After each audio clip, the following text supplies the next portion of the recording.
Question 5. Application. Fairly Fit needs some advice regarding the network they are installing. The network will need to connect laptops and mobile devices used by the gym, the cafe, and customers. The business will also have a website allowing customers to purchase gym contracts, gym clothing, and order food from the cafe. 5.1. Fairly Fit have been given the following network design. Fairly Fit network diagram. From top to bottom, it reads Internet, firewall, router, Ethernet switch, server, wireless access point, laptop, smartphone, printer. The only cabled connections will be to the server and the wireless access points.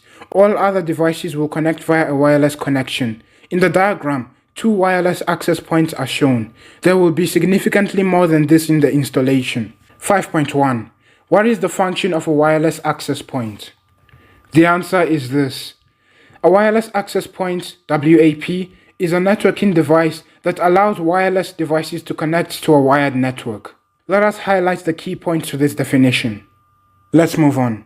The cables that you see in this diagram is just the charging cables. Now, wireless access points. Its primary function is to transmit and receive wireless signals. WAPs transmit and receive wireless signals to and from devices such as laptops, smartphones, and tablets. The second function is that it connects wireless devices to the network. WAPs act as a bridge between wireless devices and wired networks, allowing devices to access network resources such as internet, printers, and file servers wirelessly. Point 3. Authenticate and authorize devices. WAPs can authenticate and authorize devices before allowing them to connect to a network, ensuring that only authorized devices have access to the network. Point 4. Manage wireless network settings. WAPs can manage wireless network settings such as channel selection, transmission power, and encryption to ensure reliable and secure wireless connectivity. Point 5. Extend network coverage. WAPs can be used to extend network coverage to areas where wired connections are not feasible or cost-effective. 5.1.2. State one advantage and one disadvantage for laptops and mobile devices using only wireless connections. Your answer may not be the opposite of each other. 5.1.2. Advantages. Convenience and mobility. Wireless connections allow devices to move freely around the network area without being tethered to a physical cable. Point 2. Easy setup and deployment. Wireless connections eliminates the need for cable installation, making it easier to set up and deploy devices. Point 3. Flexibility and scalability. Wireless networks can be easily expanded or modified as needed, without the need for additional cabling. Point 4. Reduces clutter and maintenance. Without cables, devices are less prone to damage and maintenance is simplified. Point 5. Improved collaboration. Wireless connections enable easy sharing and collaboration between devices. Now, disadvantages. Security risks. Wireless connections are more vulnerable to hacking and eavesdropping, as data is transmitted through the air. Point 2. Interference and reliability issues. Wireless signals can be disrupted by physical barriers, other wireless devices, and electromagnetic interference. Point 3. Speed and performance limitations. Wireless connections can be slower and less reliable than wired connections, especially in areas with high network congestion. Point 4. Battery life impact. Wireless devices may consume more power to maintain connections, reducing battery life. Point 5. Dependence on wireless infrastructure. Devices are reliant on the availability and quality of wireless infrastructure, which can be affected by various factors. For example, distance, obstacles, and interference. Think of WAP as a wireless gateway that enables devices to connect to the network without the need for cables. 5.1.3. Which topology does the network design use? Justify your answer with one reason that highlights this network topology's characteristic. As we can see, this looks a lot like a star topology. Now that we've answered the question, let us discuss what network topology is. Network topology refers to the physical and logical arrangement of devices on a network, including their connections and relationships to each other. It describes how devices are connected and how data is transferred between them. Network topology is important because it affects point 1. Network performance. Topology can impact data transmission speed, reliability, and scalability. Point 2. Network security. Topology can influence vulnerability to attacks and unauthorized access. Point 3. Network maintenance. Topology can affect ease of maintenance, troubleshooting, and upgrades. Now that we've defined network topologies, some of you might wonder, how many types of topologies are there? Here is the answer to your question. Pause the video, look through it, and remember, it is important to identify and memorize specific words needed for a definition to be valid. 5.2. It is important that all the wireless traffic is encrypted. 5.2.1. What is meant by the term encrypted when referring to network traffic? The answer: encrypted means that the data being transferred is scrambled or encoded to prevent unauthorized access or eavesdropping. Notice that the answer that you just need to extract from there is in bold. Encryption is a process that converts plain text, which is readable data, to ciphertext, which is unreadable data, using an algorithm and a security key. This ensures that even if an unauthorized party intercepts the data, they won't be able to read or understand it without the decryption key. 5.2.2. The wireless access point used by Fairlyfit offers 256-bit encryption. 256 bits refers to the length of the key used to encrypt the data stream. Letter A. How many different combinations would a potential hacker need to try to break an encryption message? Write your answer as a power or exponent. This is the answer. Letter A. To calculate the number of possible combinations, we need to consider that each bit can have a value of either 0 or 1. With 256 bits, the total number of possible combinations is 2 to the power 256. Letter B. The encryption technique used by the wireless access point is symmetric encryption. Name and describe one feature of symmetric encryption which is a weakness of the encryption technique. 5.2.2. B. Key exchange. In symmetric encryption, the same secret key is used for both encryption and decryption. This means that the key must be shared between the sender and receiver, which creates a weakness. If an unauthorized party gains access to the key, they can decrypt the data, rendering the encryption useless. In other words, symmetric encryption relies on the secrecy of the key, and if the key is compromised, the entire encryption system is compromised. This makes key exchange and management a crucial challenge in symmetric encryption. Now then, let us discuss a few common types of encryption. The first one, symmetric key encryption. Symmetric key encryption is a type of encryption where the same secret key is used for both the encryption and decryption.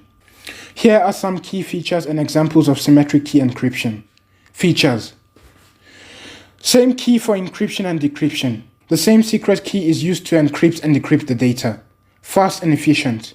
Symmetric key encryption is generally faster and more efficient than asymmetric key encryption. The third point, secure key exchange required. The secret key must be securely exchanged between the sender and receiver. Examples: advanced encryption standard, a widely used symmetric key block cipher. DES, data encryption standard, an older symmetric key block cipher that has been largely replaced by AES. The third point, blowfish, a symmetric key block cipher that is fast and efficient. Advantages: fast and efficient. Symmetric key encryption is generally faster and more efficient than asymmetric key encryption. The second point, simple to implement. Symmetric key encryption is relatively simple to implement and understand. Disadvantages: first point, key exchange problem. The secret key must be securely exchanged between the sender and receiver, which can be a challenge. The second point, key management. Symmetric key encryption requires careful key management to ensure the secrecy of the key. The second type of encryption, asymmetric key encryption, also known as public key encryption, is a type of encryption where a pair of keys are used. A public key for encryption and a private key for decryption. Features: pair of keys. A public key is used for encryption, a private key is used for decryption. Second point, public key can be shared. The public key can be shared openly without compromising the security of the system. Third point, private key is secret. The private key must be kept secret to ensure the security of the system. Example, RSA, Rivest Shamir Edelman, A widely used asymmetric key encryption algorithm. Elliptic curve cryptography. An asymmetric key encryption algorithm that uses the mathematical properties of elliptic curves. Diffie-Hellman key exchange. An asymmetric key encryption algorithm that enables secure key exchange between two parties. Advantages. Secure key exchange. Asymmetric key encryption enables secure key exchange between two parties without actually exchanging the secret key. Digital signatures. Asymmetric encryption enables the creation of digital signatures, which can be used to authenticate the sender and ensure data integrity. Secure communication. Asymmetric key encryption enables secure communication between two parties without the need for a shared secret key. Disadvantages. First point. Slower than symmetric key encryption. Asymmetric key encryption is generally slower than symmetric key encryption. Second point. Key management. Asymmetric key encryption requires careful key management to ensure the secrecy of the private key. The third popular example. Hashing. Hashing is a one-way encryption technique that transforms data into a fixed-size string of characters, known as a hash value or digest. Hashing is often used for data integrity. Hashing ensures that data has not been tampered with or altered during transmission or storage. Password storage. Hashing is used to store passwords securely, making it difficult for attackers to obtain the original password. Data deduplication. Hashing helps identify duplicate data, reducing storage needs. Characteristics. One-way function. Hashing is a one-way process, meaning it's easy to generate a hash value from data, but difficult to recreate the original data from the hash value. Second point. Fixed size output. Hashing produces a fixed size output regardless of the input data size. Third point. Deterministic. Hashing always produces the same output for a given input. Common hashing algorithms. SHA 256. Secure hash algorithm 256. A widely used hashing algorithm that produces a 256-bit hash value. MD5. Message digest algorithm 5. An older hashing algorithm that produces a 128-bit hash value. Blake 2. A fast and secure hashing algorithm that produces a variable size hash value. Advantages. Fast and efficient. Hashing is generally fast and efficient, making it suitable for large datasets. Secure. Hashing is secure as it's difficult to recreate the original data from the hash value. Flexible. Hashing is used for various purposes, including data integrity, password storage, and data deduplication. Disadvantages. First point. Hashing can produce collisions where two different inputs produce the same hash value. Second point. Pre-image attacks. Hashing can be vulnerable to pre-image attacks where an attacker tries to find an input that produces a specific hash value. The fourth and final popular example I'm going to give. End-to-end encryption. End-to-end encryption, E2EE, is a method of secure communication where only the sender and intended recipient can read the data being exchanged. This may be recognized for those of you who are using WhatsApp. Here's a breakdown. Characteristics. Encryption at the source. Data is encrypted to the sender's device before it is transmitted. Second point. Decryption at the destination. Data is decrypted only on the intended recipient's device. Third point. Secure key exchange. Encryption keys are securely exchanged between the sender and recipient, ensuring only they can access the data. Disadvantages. Key management. E2EE requires secure key management to ensure that encryption keys are properly generated, stored, and exchanged. Second point. Interoperability. E2EE can be challenging to implement across different devices, platforms, and services. E2EE can be challenging to implement across different devices, platforms, and services. Examples: an open source E2EE protocol used by messaging apps like Signal and WhatsApp. Second point, TLS, Transport Layer Security, a cryptographic protocol that provides E2EE for web communications, such as online banking and e-commerce. PGP, Pretty Good Privacy, a data encryption and decryption software that provides E2EE for email communications. Letter C. There is an encryption technique which overcomes the weakness of symmetric encryption. What is this technique and how does it improve the encryption process? The answer here is asymmetric encryption, and it can be found here. Now let us move on. Letter D. List one disadvantage of the technique you explained in C above. The disadvantage is that it is slower than symmetric encryption. 5.3. The network diagram shows a device called a firewall. 5.3.1. What is the purpose of a firewall in a network? A firewall acts as a barrier between your network and the internet, controlling what traffic is allowed in and out to keep your network and data safe. Now, personally, I like to think of a firewall as this. 5.3.2. The owners of Fairly Fit have asked why it is necessary to have a firewall on their network. State and explains 2 reasons why their network should have a firewall, given that the network will be used by employees, gym users, and cafe customers. Now that we have defined what a firewall is, here is the answer to the question. The purpose: prevents hackers, malware, and other malicious entities from accessing the network and its resources.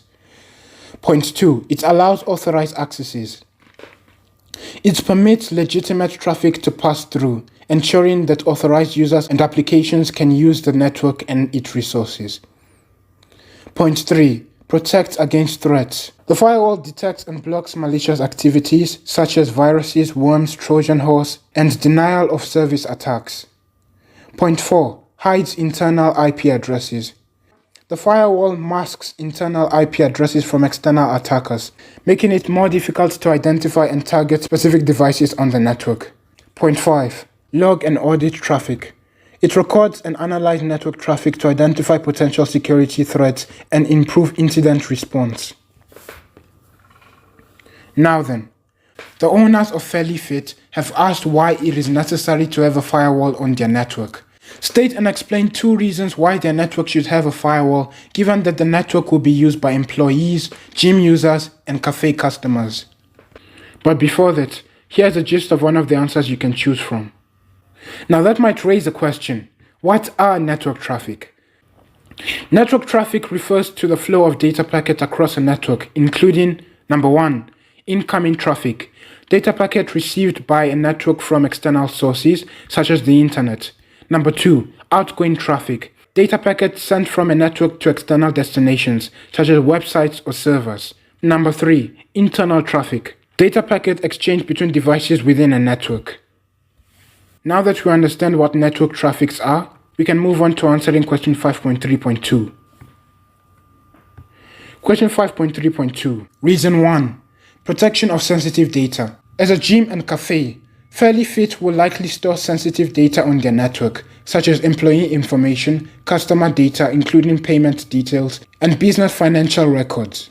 A firewall will help protect this data from unauthorized access, which could lead to identity theft, financial loss, or reputational damage. With employees, gym users, and cafe customers accessing the network, the risk of a data breach increases.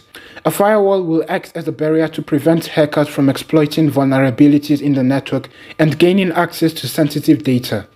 Reason 2. Filtering of inbound and outbound data traffic. A firewall can filter incoming and outgoing data based on predetermined security rules, allowing for authorized traffic to pass through. This means that Fairly Fit can control what types of data are allowed to enter or leave the network. For example, they can block inbound traffic from known malicious IP addresses or websites, outbound traffic to suspicious or unauthorized websites, specific types of data such as file sharing or peer-to-peer traffic. By filtering data traffic, Fairly Fit can prevent unwanted malicious activity on their network, reducing the risk of cyber threats and maintaining a secure and reliable network for employees, gym users, and cafe customers. IEB's answer seems to be shorter and intuitive. The first reason they gave was gym users are going to be able to connect to the network. And the reason is this: there is a website connected to the network. Reason 2, the network is being used for customers to purchase goods. The example they gave was this: gym users connecting to the network could pose a risk. Or, Fairly Fit might want to block certain traffic types. The second reason, the network is being used for customers to purchase goods. An example they gave: if customers are using the website to purchase goods, there needs to be a level of protection against hacking the store. Now then, let us move on. 5.4. Customers have requested more interaction opportunities with the website, allowing food to be ordered from the cafe. 5.4.1. Explain why a website will make use of Web 2.0 principles. It was created for this purpose. My word, what was I doing? For those of you who are concerned about the question paper asking probably all of the web principles, I have taken the liberty to explain all of them. The first one is Web 1.0. It was created and used between 1991 and 2004. Web 1.0 was the first generation of the World Wide Web. It was characterized by static websites. Websites were simple, static, and did not change much. They were like online brochures. One-way communication. Users could only read on websites but could not interact with them. Point 3. Limited user interaction. Users could only fill out forms or send emails, but couldn't engage with websites in real time. Point 4. No user-generated content. Users couldn't create or share content on websites. Point 5. Centralized control. Website owners had complete control over the content and design of their site. Examples of Web 1.0 include early websites like Yahoo and Ultra Vista. Point 2. Online encyclopedias like Encyclopedia Britannica. Point 3. Online company websites. Now then, Web 2.0. Web 2.0 is the second generation of the World Wide Web. It is characterized by dynamic websites. Websites became more interactive and dynamic, with user-generated content and real-time updates. Point 2. Two-way communication. Users could interact with websites and each other through comments, forums, and social media. Point 3. User-generated content. Users could create and share content on websites like blog posts, videos, and photos. Point 4. Decentralized control. Users had more control over the content and design of websites through features like customization and feedback mechanisms. Examples of Web 2.0 include Point 1. Social media platforms like Facebook and Twitter. Point 2. Blogs and microblogs like WordPress and Tumblr. Point 3. Online communities like Reddit and Stack Overflow. Web 3.0. 2010 to the present. Web 3.0 is the third generation of the World Wide Web. It is characterized by Point 1. Semantic website. The web is becoming more intelligent and adaptive with AI and ML interaction. Point 2. Artificial intelligence. AI is used to improve search results, recommend content, and personalize experiences. Point 3. Natural language processing. NLP is enabling voice assistants and chatbots to understand human language. Point 4. Internet of Things. The web is being interacted with physical devices like smart home appliances and wearables. Point 5. Blockchain and decentralized data storage. Blockchain technology is enabling secure, decentralized data storage and transactions. Example of Web 3.0 includes virtual assistants like Siri, Alexa, and Google Assistant. Smart home devices like Amazon Echo and Google Home. Point 3. Blockchain-based platforms like Bitcoin and Ethereum. Web 4.0, which is emerging. Web 4.0 is the next generation of the World Wide Web. It is characterized by decentralized and autonomous systems. The web is becoming more decentralized with blockchains and peer-to-peer networking, edge computing and peer-to-peer networking. Data processing is being moved to the edge of the network, reducing latency and improving performance. Artificial General Intelligence. AGI is being developed to enable more sophisticated AI applications. Extended reality, XR, and virtual reality, VR. The web is being integrated with XR and VR technologies, enabling immersive experiences. Point 5. Quantum computing and advanced cryptography. Quantum computing is being developed to enable faster and more secure data processing. Examples of Web 4.0 include decentralized social networks like Mastodon and Diaspora, blockchain-based platforms like Polkadot and Cosmos, XR and VR applications like Oculus and Vive. Here is a representation of the four. 5.4.2. List two types of information customers could post to the website after ordering food from the cafe. Type 1. 5.4.2. Answer. Reviews and ratings. Customers could share their experience with the food, services, and overall atmosphere of the cafe by posting a review and rating their visits. This could include comments on taste, quality, and presentation of the food, as well as the friendliness and attentiveness of the staff. An example: I ordered a vegan burger and it was amazing. The patty was so flavorful and the toppings were fresh. The services was also super friendly and attentive. 5 out of 5 stars. Honestly, I don't see a guy writing this comment. Type 2. Photos and feedback. Customers could share photos of their food and provide feedback on their order, such as suggestions for improvement or compliment on the presentation. This could help the cafe identify areas of improvement and also showcase their dishes to potential customers. Example, I just had the most delicious brunch at Fairly Fit. Here's a photo of my avocado toast. The only thing I would suggest is adding more cherry tomatoes on top. Otherwise, it was perfect. And then they post a photo of the avocado toast, which sounds rather disgusting, but we should not judge a book by its cover. 5.4.3. Customers could also use social media to communicate their experiences with Fairly Fit. Name 2 social media platforms which Fairly Fit could use for this purpose. 5.4.3. Facebook, Instagram, X, formerly Twitter, YouTube, Yelp, Google My Business, TikTok, Pinterest, Reddit, LinkedIn, TripAdvisor. They could use any of these social media platforms. 5.4.4. Add-on features on a website are often made possible by using scripting. Letter A. Distinguish between server-side and client-side scripting. Scripting is indeed a crucial aspect of adding interactive features to a website. Here is a detailed brief on the two. Server-side scripting. Server-side scripting refers to the execution of scripts on the web server rather than on the client's web browser. The server processes the script and sends the resulting HTML, CSS, and JavaScript code to the client's browser. Server-side scripting is typically used for database interactions, which is, for example, storing and retrieving user data.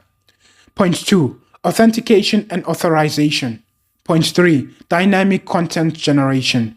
For example, generating pages based on user input. Point 4. Server-side validation and error handling. Examples of server-side scripting languages include HPH, Ruby, Python, and Java. Client-side scripting. Client-side scripting, on the other hand, refers to the execution of scripts on the client's web browser rather than on the web server. The browser processes the scripts and updates the web page accordingly.